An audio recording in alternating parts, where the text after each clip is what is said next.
Morning family, Tasha, I'm on Bear Prepping. So today we're just going to get into the basics of what you should be doing for getting going on pressure canning. So if you're interested in canning, maybe you've already started and do some water bathing, maybe you've never done anything ever. I'm just going to walk you through kind of the basics of what you need to get started for canning so that you could kind of start getting the supplies. Now, what I did for myself is when I started, I wanted to can for years and years and years, but I just recently, this last year, started delving into actually learning how to do it. What did I need to be able to do it? And just jumped in feet first and started canning meat. That's literally the first thing I did. Now, anybody who's canned for a long time, you know, like the greats that have, you know, the mamas and papas who have been doing this for decades, when people ask them, hey, how do I get started canning? Typically, they're going to tell you to start with water bathing because the process is a lot easier. It does take some of the same utensils and things, so you can kind of get used to the whole process of canning in general. But it obviously doesn't have the pressure canner. It has a different, it's just a regular big pan, if you will. But it helps you, it baby walks you into learning how to pressure can. For me, I'm bold, I'm out there. I just went straight to the channels. I went to some of my favorite channels for learning how to can that I still go to this day. So Sutton's Days is one channel I go to. Linda's Pantry is another one I go to. Alaska Prepper has a lot of canning videos over the years that I've watched. So I basically just went to those channels and I just searched, you know, hey, canning 101, what's the steps for canning? And then I quickly learned the steps for pressure canning, okay? And pressure canning is a little different because there's a lot of times and there's elevation that's involved and it's pressurized and people get very, very scared of it. But I'm here to tell you, if your girl can do it, and I just jumped in, that's the very first thing I started with was pressure canning and pressure canning meats. I didn't even just start with like, let me start with it. No, I just went straight for it. The scariest thing that people probably think of when they think of pressure canning and what they're fearful of is pressure canning in general and then meats. And your girl just jumped in and started doing it. And I love it, okay? So today I'm just gonna go over the things you need if you're trying to get into pressure canning. And of course, you're gonna start teaching yourself. You're gonna start going to the appropriate websites and resources, which I'll tell you a little bit about at the end so that you can start learning before you start using these parts. But these are the things that you're gonna need. So one, you're gonna need your pressure canner. Now I have a T-fall. I personally like that because a long time ago, I watched a video on Alaska Prepper's channel and he has all the canners, but he was explaining how this one was pretty easy because it has the whole weight system and everything, but it's very dumbed down, okay? Like 1, 2, 3 settings. To me, it was very easy watching his video and learning and using this particular canner, okay? So it ended up being the first one I got, but there's several others. The Gucci of the Gucci is the all-American canner. They're very expensive though, and then the Presto is probably another very popular one, and then T-fall. Those are probably the 3 brands that are the most popular, okay? And you're gonna want, they're all gonna be around 22, 23 quarts, okay? So you're gonna figure out, do your research. I'm sure there's channels that go over literally the differences and pros and cons for all 3 and different ones. So watch those and you make the decision for yourself on what you wanna do. But in general, you need a pressure canner, okay? Not some pan that says canning pan. You need a pressure canner, okay? Second, you're gonna need your jars, okay? So there's all types of different jars, and I don't have all the sizes here. I just have the sizes that I use the most. So quart size jar is the one I use the most. You get these in cases of 12 is how they come. There's a couple different companies. Kerr is a big one, Ball is a big one, and there's some other companies out there as well. I forget the one that Ace Hardware carries another brand. It carries those 2 brands too, but there's another one that I learned about that they cover. So you have your quart size, and then you have your pint size, and predominantly if you're pressure canning, typically, not always, these are the 2 most popular size jars that you're going to use, okay?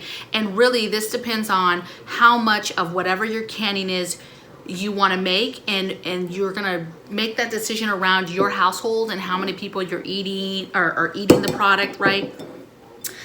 So like, let's say you're making soup. If you're making soup for a family, you might want to do the quart size. But maybe it's just you and your boo thing, or maybe it's just your boo thing. Maybe it's just Papa. He likes to have his chili once in a while, and he just pulled down a little pint of it to eat, okay? So the sizing is up to you. And all the recipes will typically have your recipes depending on, you know, what size jar you're putting it in, okay? And then I just brought another little cutie out here. This is just a half pint. This would be good for like a jam or a jelly. Again, not pressure candy. This is for something else. This is just to show you the sizes, okay? And there's other sizes in between those, okay? So just take a look. Those are the most popular sizes out there. Additionally, you can get the kits on Amazon, but typically it just has a couple of these items that I'm going to show you. So you're going to want some kind of funnel. This is to put your food in the jar. You're going to want a jar lifter, right? This is, you're actually pulling the jars out of the canner and it's hot, so you have to have that jar lifter. You're going to have your bubble popper, and if you're new, I would suggest getting the one that looks like this, that has some measurements on the end, which helps you because when you can, there's always going to be a recommendation of a amount of space to leave at the top, okay, to not fill food past that, okay? So you're going to have that bubble popper. This is for popping bubbles, but this one happens to be set up with the measurements as well, okay? And then you're gonna have your lid lifter, which is just, you see, it's just a magnetic to grab your lids, okay, when you're cooking it. Now these things, you see, they're all the same color because you can get these kits on Amazon. You can get them in 1,000 different colors. Some of them, the stuff will be metal, like maybe this will be metal and nice, but you can get them in virtually all different colors, but you can buy all this stuff together. You can also go to, typically any Walmart has a small, they're not the craziest sections, right? They're not the biggest, but they'll have a section for canning, and they'll have that stuff that you can buy individually, right? So you can just go and get all this stuff individually, okay?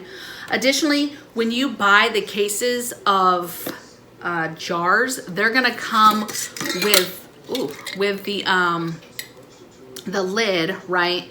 And the band. This is what we call a band, okay? It's gonna come with that. Now, back in the day, these lids, they didn't used to be the kind, you could just use them once. You'd can food and then you would have to get rid of them, and it wasn't recommended that you reuse them. But now in today's technology, you can reuse the bands if you're getting the newer stuff, okay? And there's all types of other caps. They have like plastic kind, so do your research because there's other types of caps, okay? I've never used any of those. I'm just doing my old-fashioned metal tops. But I say that because also in the section at the store, you can get lids, okay? You used to have to get these because you couldn't reuse them, right? But now you don't have to reuse them. Some people still don't reuse them. Once they open it, they throw it away, and that's fine. So you can grab these. I reuse mine, I clean them, sterilize them, but I always keep boxes of these just in case something happens, and I need lids, okay?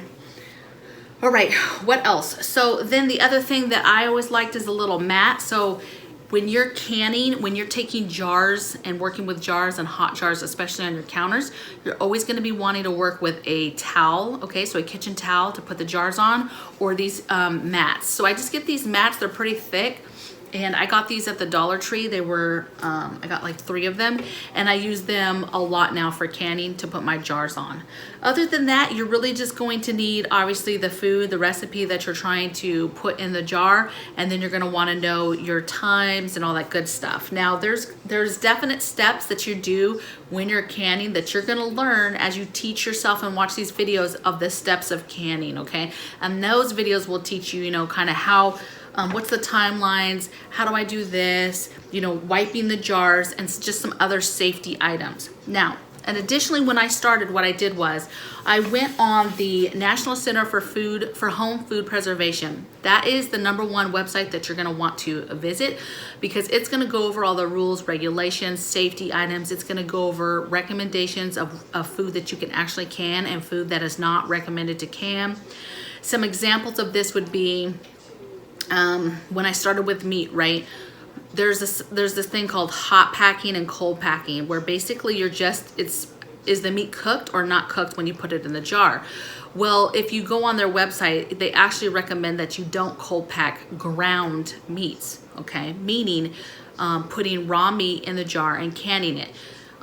Ground, okay? So if you looked at the other meats on their websites, you know, you could put beef chuck, all types of raw meats in the jar and pressure can them. But for some reason, when it came to ground meats, they would prefer that you par cook it first. So that's an example of understanding and knowing what is the recommended stuff from the source. So the National Center of Home Food Preservation, you're gonna want to get very intimate with that. And then also a very popular one is just going to the Ball Canning website or the Kerr Canning website. They're gonna have their recommendations as well and have their safety sections.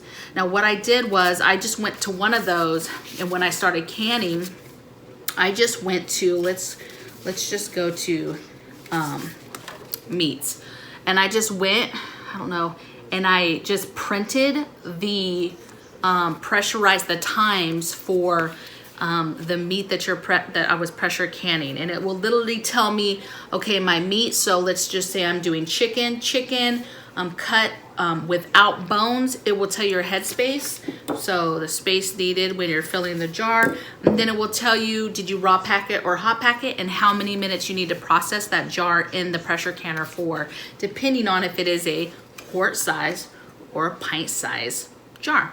And to be honest, the more you learn this, the easier it gets, because most recipes are the same. Most times are the same when you're pressure canning certain things. So when you're pressure canning, for the most part, it's 75 for the small, for the pint size, and 90 minutes for the quart size. But you're always gonna go off of your recipes. So when you start, I would suggest printing off all of that processing times and little basic information charts that you can get on their website, and then put it in your recipe box so you just have it there.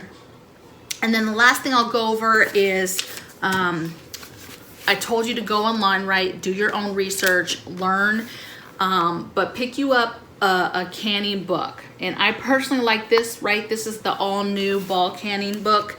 And I love this book because, one, it's chock full of recipes, right? So I was going to other people's websites for recipes and also online to get recipes and Googling and stuff. But this not only has a ton of recipes, but it's so much more, okay, as far as information. So it's gonna go over water bathing in here. It's gonna go over, so different foods to water bathe, the correct foods that you would water bathe. It's gonna go over pressure canning foods. It's gonna go over safety items, times, elevations. It's gonna go over the things that I just talked about, the things that you need to start canning. This book is amazing because it goes over more than just canning. Obviously it says canning preservation, but it's literally like, there's a chapter in here for dehydrating food. So a dehydration, there's a section in here for, what was it? Let me look, you guys, real quick. Of course, it's going over pickling, fermenting, those processes. It's going over, it has a big chapter on freezing food, freezing your canned items, has a section on dehydrating, and then it has a section on curing and smoking food, so meats and stuff. So I love that. I've had this for a while and I've been looking through it, and I had no idea that it had the section about curing food and doing meats and stuff. So I'm gonna get into that now that I realize that I have that already, okay? So do what I did. This is too easy, okay? If you're super, super scared, and another thing that I wanna mention, okay? A lot of people get scared because they say the pressure canner, like, oh, I've heard stories of it, it's gonna explode and all that. Listen, if you do the steps and the times and you do everything that you're supposed to do, you're gonna be just fine. And two, these are so much more safer than when your grandmama used to can, okay? There's a ton of safety options on it to make sure that you're not exploding or doing anything, okay? So I can right in my kitchen. I don't have a space outdoors to do it. You don't have to do it outside. These ones that are made, I'm talking about the American Canner, the Tefal, the Presto, all those are meant to be done on your stove. The one caveat to that I will say is glass top stoves are a no-go with some of these. So just really look into, that's why I say do your own research, so you don't buy something and then you realize you can't even do it on your stove, okay? You need to have a stove that you can regulate the temperature a little bit easier, and the glass tops just aren't conducive for that 100%, okay? All right, so I think that is it. I would love to hear in the comments below if you're canning, if you're trying to start canning, how did you start, okay? Did you just jump in like me, or did you start with water bathing and you started with your jams and jellies and things like that? I would love to hear what you did. If you have any tips for us, canning videos for me don't do that well, right? My channel, I do a lot of food preservation, but my audience tends to like to know more about the prepping education side. So that's what I'll be doing the most on, but I wanted to get this out there because I do have some subscribers that do like my canning videos and do want to learn more about canning. And so here's the basic things that you need to get started with canning. And then your next step is gonna be going and looking at some of these other channels. I will put in my description box some of these other channels that I started watching. So Alaska Prepper, phenomenal, very easy to understand videos. I'm not gonna say dumbs it down, but it's just very easy, right? It's not over the top. Sutton's Days, she's another one. Linda's Pantry, both those chicks are like, their channels are all canning. That's all they do. And more so, they'll show you how to later start cooking with your canned goods once you get some built up, okay? So great channels, and blessings from my bear cave to your guys, and I hope you guys have a blessed day. Take care. Bye.